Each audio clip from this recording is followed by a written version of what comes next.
Best investment option for best returns.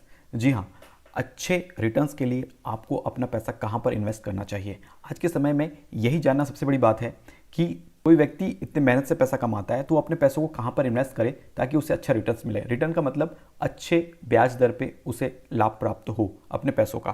तो ऐसे में कुछ तरीके या कुछ ऐसे प्लेटफॉर्म हमारे पास में हैं जहाँ पे हम अपना पैसा इन्वेस्ट कर सकते हैं और उससे हमें अच्छा रिटर्न मिल सकता है। इन्हीं 12 तरीकों को जानने के लिए आप हमारे साथ वीडियो के अंत तक बने रहे। आपको वीडियो के अंत में सीखने मिलेगा कि आप अपना पैसा कौन से प्लेटफॉर्म पे इन्वेस्ट करें ताकि आपको अच्छे रिटर्न मिल पाए।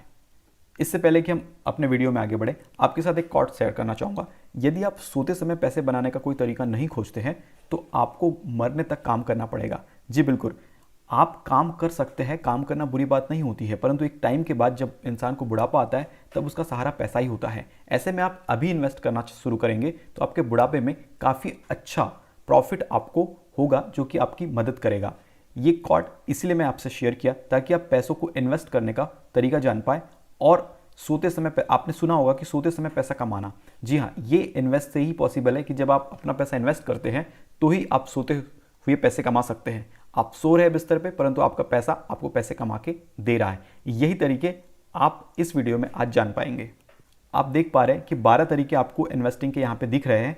यदि मैं आपको बताऊं तो एक सेविंग अकाउंट होता है, वो भी आपको कहीं ना कहीं रिटर्न देता है। अब यही हम डिटेल में जानेंगे इसको आने वाले स्लाइड्स में कि कैसे 12 तरीके काम करते हैं पैसों को इन्वेस्ट करके अच्छा रिटर्न देने में। तो इसमें एक पहला आता है सेविंग अकाउंट, दूसरा एफडी या फिक्स डिपॉजिट होता है, आरडी आपने सुना ही होगा, पीपीएफ पब्लिक प्रोविडेंट फंड एक तरीका हो सकता है, NPS national pension system, EPF gold में आप इन्वेस्ट कर सकते हैं, म्यूचुअल फंड आपने खूब सुना होगा, शेयर मार्केट में भी आप इन्वेस्ट कर सकते हैं परंतु इसमें रिस्क ज़्यादा होता है। परंतु आपको बताऊंगा कि किस तरीके से इस पर काम किया जाए तो अच्छा रिटर्न हमको मिल सकता है और हम रिस्क से बच सकते हैं। रियल एस्टेट में पैसा लगा के भी आप अच्छा रिटर्न प्राप्त करते हैं, बॉन्ड में और यूलिप, जो कि आपने ये सारे ऑप्शंस लगभग सुने होंगे परंतु इसको मैं डिटेल में आपको एक्सप्लेन करूंगा। और जो बिगनर्स है, जो अभी इन्वेस्टिंग करना चाहते हैं या जो ग्रामीण अंचल के लोग हैं, वो भी इस वीडियो को देखकर अच्छे से सीख सकते हैं कि कहाँ पर बेस्ट रहेगा हमारा इन्वेस्ट प्लान। तो आइए चलते, सबसे पहले हम सेविंग अकाउंट की बात करते हैं। आप सभी के पास में सेविंग अकाउंट तो होते ही है। जैसा कि आपको पता होगा, पैसा घर की अलमारी या लॉकर में रखने से अच्छा है कि अपने बैंक खाते में जमा कर दिया जाए। वहाँ पे सेफ भी रहता है और कुछ रिटर्न्स भी हमें बैंक देता है। यदि हम बात करें सेविंग अकाउंट में अपना पैसा रखने की, तो बचत खाते में यदि आप पैसा रखते हैं तो उसमें जो रिटर्न्स होता है ये 3 से 6% हमको मिलता है और इसमें रिस्क नहीं होता, किसी भी प्रकार का रिस्क नहीं होता है आपका पैसा डूबने का। ठीक है, जब तक कि बैंक ना डूब जाए, तो ऐसा बहुत कम ही होता है कि बैंक डूबे। तो उन लोगों को मेरी सलाह है जो अपने पैसों को अपने घर पे तिजोरी में रखते हैं, उससे अच्छा कि वो अपने पैसे अपने सेविंग अकाउंट में रखे। बल्कि ये रिटर्न्स का बहुत अच्छा तरीका नहीं है, यहाँ पे बहुत अच्छे रिटर्न्स नहीं मिलते, फिर भी जो घर में रख रहे हैं उससे अच्छा है कि आप अपने बैंक खाते में पैसा रखें ताकि कुछ तो रिटर्न्स आपको मिल पाए। इसके अलावा फिक्स डिपॉजिट एक बहुत अच्छा ऑप्शन होता है पैसों को एक साथ जमा करके उसका रिटर्न प्राप्त करने का। जी हाँ, ये तरीका काफ़ी पुराना है और काफ़ी दिनों से चल रहा है परंतु बहुत ज़्यादा पॉपुलर है।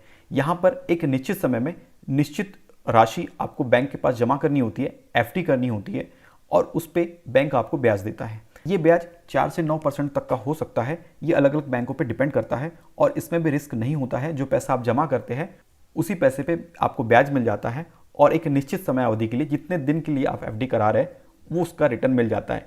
ये एफडी 6 महीने से लेके 10 साल तक की हो सकती है, बट यहाँ पे एक लिमिटेशन है कि आप पैसा जब तक वो ड्यूरेशन कंप्लीट नहीं होता तब तक आप निकाल नहीं सकते। मतलब एफडी जो होता है वो फिक्स टाइम के लिए होता है, इसलिए इसको आप ध्यान में रख सकते हैं कि यदि आपको बीच में ही पैसों की जरूरत पड़ेगी तो ऐसे में एफडी काम नहीं आएगी। इसके लिए हम लोग एक अगला तरीका जानते हैं जब आप बीच में ही अपना पैसा निकाल सकते हैं। ये तरीका है आरडी। आपने बहुत सुना होगा आरडी के बारे में, जो कि अभी पोस्ट ऑफिस में आरडी स्कीम काफ़ी पॉपुलर है। ये क्यों पॉपुलर है? यहाँ पर रिटर्न्स अच्छा मिल जाता है। किसी बैंक में आरडी ओपन करने से अच्छा होता है कि हम किसी पोस्ट ऑफिस में आरडी ओपन करें, क्योंकि वहाँ पर रिटर्न्स अच्छे मिलते हैं, 4 से 8% के रिटर्न हमें मिल जाते हैं। इसमें भी रिस्क होता नहीं है। और इससे बेहतर तरीके पर अगर हम जाए तो होता है पीपीएफ पब्लिक प्रोविडेंट फंड। जी हाँ, इस पर भी रिटर्न बहुत शानदार होते हैं और टैक्स फ्री होता है। इसमें टैक्स नहीं लगता है। कोई भी व्यक्ति किसी बैंक में पीपीएफ खाता खोल सकता है, लेकिन यहाँ पर लॉक इन पीरियड होता है जो कि 15 वर्ष का होता है। इसका आपको ध्यान रखना है। एक उदाहरण समझते, 500 रुपये प्रति माह आप जमा करते हैं, एक साल के 6,000 रुपये आपके जमा होंगे, 15 साल बाद आपकी कुल राशि 90,000 हो जाएगी पीपीएफ खाते में, और ऐसे में 7% के हिसाब से भी आपको रिटर्न्स मिलता है, तो लगभग 72,000 रुपये का ब्याज आपको मिल जाता है, जो कि आपके लिए बहुत अच्छा अमाउंट होगा। ऐसे में 7 से 12% का रिटर्न आपको पीपीएफ खातों में मिल जाता है, तो ये भी रिस्क फ्री इन्वेस्टमेंट है, ये आपके लिए बेहतर हो सकता है। इसके बाद एनपीएस के बारे में आपने सभी ने सुना होगा, जिसका फुल फॉर्म होता है नेशनल पेंशन सिस्टम। जी हाँ, ये एक सरकारी निवेश स्कीम होती है और ये 2009 से सभी कैटेगरी के लिए ओपन कर दी गई है। पहले सरकारी कर्मचारी ही इसमें निवेश करते थे, परंतु अब एक साधारण व्यक्ति भी यहाँ पे निवेश कर सकता है और 18 से 70 वर्ष की आयु का कोई भी व्यक्ति निवेश कर सकता है। और दूसरी चीज़, यहाँ पे रिटर्न जो होते हैं वो बहुत अच्छे होते हैं, 9 से 15% के रिटर्न आपको मिल जाते हैं और इस पर रिस्क लो टू हाई होता है। मतलब कि यहाँ पे जो पैसा होता है वो गवर्नमेंट कहीं ना कहीं पैसा वो बाजार में लगाती है, इस वजह से थोड़ा सा रिस्क रहता है, परंतु उतना ज़्यादा भी रिस्क नहीं होता क्योंकि ये टोटली सरकारी निवेश है, तो सरकार इसको बहुत अच्छे से मैनेज करती है। इसके अलावा ईपीएफ भी एक ऑप्शन है जहाँ पे पैसा इन्वेस्ट किया जाता है। इसका फुल फॉर्म होता है एम्प्लॉय प्रोविडेंट फंड। जी हाँ, ईपीएफ का इस्तेमाल सरकारी या प्राइवेट नौकरी करने वाले कोई भी कर्मचारी कर सकते हैं, क्योंकि उसकी सैलरी का 12% जो होता है वो ईपीएफ खातों में जमा होता है और जो नियोक्ता होता है, जिस ऑर्गेनाइजेशन में काम कर रहे होते हैं, वो भी अपना 12% वहाँ पे जमा करते हैं। इसे भी सरकार ही ऑपरेट करती है और 7 से 10% का रिटर्न आपको यहाँ पे मिल जाता है। परंतु यहाँ पे एक लिमिटेशन है कि ईपीएफ में केवल सरकारी या प्राइवेट कर्मचारी ही यहाँ पे इन्वेस्ट कर सकता है, एक साधारण व्यक्ति इन्वेस्ट नहीं कर सकता, तो इसलिए थोड़ा सा इसका लिमिटेशन है, परंतु इन्वेस्टमेंट का ये भी एक अच्छा ऑप्शन है। अगर अगले ऑप्शन की बात करें तो होता है गोल्ड। गोल्ड में निवेश करना सबसे सुरक्षित और अच्छा माना जाता है। काफ़ी पुराने समय से गोल्ड में काफ़ी लोग निवेश कर रहे हैं और ये आज भी चल रहा है। यदि आप देखें गोल्ड में निवेश करने के तरीके, तो एक गोल्ड फंड होता है, सॉवरेन गोल्ड बॉन्ड होते हैं एंड गोल्ड ईटीएफ के थ्रू भी इस पर निवेश होता है और सोने के सिक्के के माध्यम से भी निवेश होता है। इसमें एक चीज़ ध्यान रखिएगा कि गोल्ड ईटीएफ में व्यापार करने के लिए एक डीमैट खाता होना चाहिए और उसी के आधार पर आप निवेश कर सकते हैं। इसमें रिटर्न बहुत अच्छे होते हैं, 8 से 18% तक के रिटर्न होते हैं और थोड़ा सा यहाँ पे रिस्क होता है लो टू मीडियम, परंतु कहीं ना कहीं गोल्ड पे इन्वेस्ट करना आपके लिए फायदे का सौदा हो सकता है। वर्तमान समय में सबसे ज़्यादा पॉपुलर हो रहा है म्यूचुअल फंड। जी, म्यूचुअल फंड के बारे में आप लोग काफ़ी दिनों से सुन रहे हैं और म्यूचुअल फंड कहीं ना कहीं आपके लिए फ़ायदेमंद साबित होता है यदि आप लॉन्ग टर्म इन्वेस्ट करते हैं। तो म्यूचुअल फंड जो है वो कहीं ना कहीं अपने पैसों को स्टॉक में, बॉन्ड में और मनी मार्केट में यूज़ करता है, ठीक है, और वहीं से आपको रिटर्न्स अच्छे मिलते हैं। 8 से 20% के यहाँ पे रिटर्न्स है, मीडियम टू हाई रिस्क है, क्योंकि ये मैंने बताया इनडायरेक्टली तरीके से जो म्यूचुअल फंड है वो स्टॉक मार्केट में ही इन्वेस्ट करता है, बट यहाँ पर जो इन्वेस्ट करने वाले लोग होते हैं वो काफ़ी एक्सपर्ट होते हैं। जैसा कि आपको पता है कि एसेट मैनेजमेंट कंपनियाँ इसको मैनेज करती है और इसमें जो एक्सपर्ट होते हैं उनके वो बहुत ही सोच समझ करके सभी लोगों से पैसा इकट्ठा करके वो पैसा इन्वेस्ट करते हैं शेयर मार्केट या बॉन्ड्स में और उसके अच्छे रिटर्न्स मिल जाते हैं लॉन्ग टर्म में, तो वो आपको भी अच्छे रिटर्न्स देते हैं। इसके बाद में शेयर मार्केट या डायरेक्ट इक्विटी, ये बहुत ही अच्छा तरीका है जहां पे आप अपने पैसों को इन्वेस्ट करके दुगना पैसा कमा सकते हैं। देखिए, यहाँ पर एक चीज़ आपको याद रखना है कि शेयर मार्केट हमेशा रिस्क भरा होता है, हाई रिस्क होता है इस पर, इसलिए शेयर मार्केट में इन्वेस्ट करने से पहले आपको इसकी जानकारी बहुत अच्छे से हो जाना चाहिए, क्योंकि शेयर मार्केट में 2 तरीके से इन्वेस्टमेंट होता है। एक होता है सिंपल इन्वेस्टमेंट, जो कि हम इन्वेस्ट करते थे लॉन्ग टर्म के लिए, कुछ कंपनियों के शेयर खरीदा और उसको होल्ड करके रखा कुछ समय के लिए, 6 महीने, 1 साल, 2 साल, 10 साल के लिए, उसके बाद जैसी कंपनी के शेयरों के भाव बढ़ जाते हम उसे बेच देते हैं। तो एक सिंपल इन्वेस्टिंग तरीका हो गया, परंतु इसमें सबसे पॉपुलर है ट्रेडिंग। शेयर मार्केट में ट्रेडिंग करना जितना पॉपुलर है उतना रिस्क भरा भी है और उसमें रिटर्न्स भी बहुत अच्छे हैं।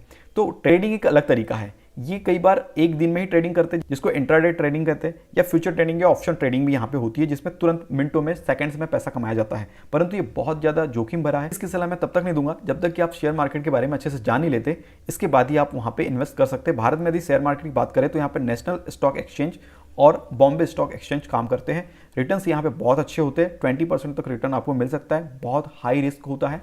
यदि आप शेयर मार्केट के बारे में वीडियो चाहते हैं तो आप कमेंट में हमें बताइए, इस पर डिटेल वीडियो हम ला देंगे। इतना ही नहीं बल्कि जितने ऑप्शंस हम लोग इन्वेस्टमेंट के आपको बता रहे हैं उन सभी ऑप्शन के बारे में डिटेल वीडियो हमारे चैनल पर आने वाले हैं, इसलिए चैनल को सब्सक्राइब जरूर कर लीजिएगा। सबसे पारंपरिक और बेस्ट तरीका है रियल एस्टेट। जी हाँ, कोई भूमि या उस पर बना हुआ कोई भवन, या उससे आप बेच देते हैं या किराए से देते हैं, वो सारा रियल एस्टेट के अंदर ही आता है। तो ऐसे में आप आपके पास में ज़मीन है या आपके पास में बहुत पैसा है तो उसको आप कहीं ज़मीन लेके अपना पैसा इन्वेस्ट कर सकते हैं। यदि आपके पास में कोई संपत्ति है तो उसको रेंट पे देके भी आप अच्छा रिटर्न प्राप्त कर सकते हैं। इसमें 10 से 15% रिटर्न के चांसेस होते हैं और लो टू मीडियम यहाँ पे किसी प्रकार का कोई बहुत ज़्यादा रिस्क होता नहीं है। बस आपको ध्यान ये रखना है यहाँ पे जो समय के साथ में मार्केट बदलता है उसका हल्का सा असर आपके रियल एस्टेट पे पड़ सकता है। इसके बाद में एक ऑप्शन बॉन्ड का भी है। बॉन्ड में भी निवेश कर सकते हैं क्योंकि आपको सभी को पता है कंपनी या सरकारी संस्थाओं को पैसों की जरूरत होती है और जब उसे उधार लेना होता है तो अपने बॉन्ड रिलीज करती है और उस बॉन्ड के आधार पर पैसा लेती है। एक निश्चित एग्रीमेंट होता है किसी व्यक्ति के साथ में और ये उस एग्रीमेंट में ये रिटर्न्स के बारे में बताते हैं कि हम जो भी रिटर्न आपको देंगे उस पर लिखा होता है और लगभग यहाँ से 8 से 10% रिटर्न आपको बॉन्ड के थ्रू मिल जाता है यदि आप बॉन्ड खरीदते हैं और उसके एवज में आप पैसा देते हैं किसी कंपनी या सरकार को और उसके एवज में आपको वो रिटर्न्स काफ़ी अच्छे मिल जाते हैं जो कि 8 से 10% हो सकते हैं। इस पर रिस्क बहुत लो होता है क्योंकि ये पूरी तरीके से एक एग्रीमेंट होता है दो लोगों के बीच में।